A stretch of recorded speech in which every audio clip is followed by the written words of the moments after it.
Hey everyone, welcome back to DigiTech Dynamo. Today, we're building an RPM measurement system using an IR sensor and a 16:2 LCD display, all powered by Arduino. This project is a great way to learn about sensor interrupts and how to calculate rotations per minute, RPM, accurately. For this project, we'll be using an infrared IR sensor to detect the number of rotations of a rotating object.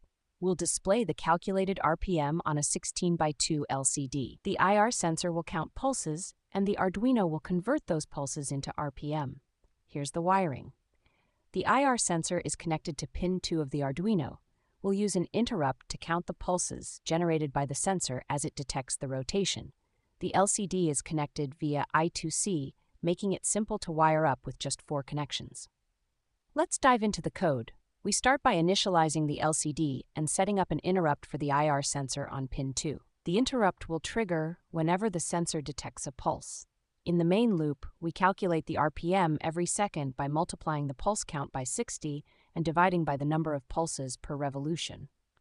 The function countPulse is called every time the IR sensor detects a rotation.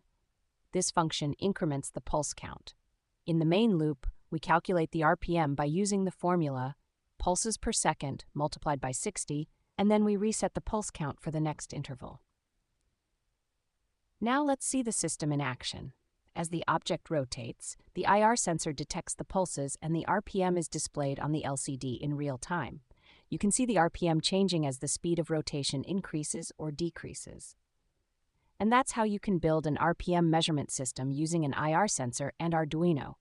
If you enjoyed this project, make sure to give it a thumbs up and don't forget to subscribe to DigiTech Dynamo for more electronics projects and tutorials.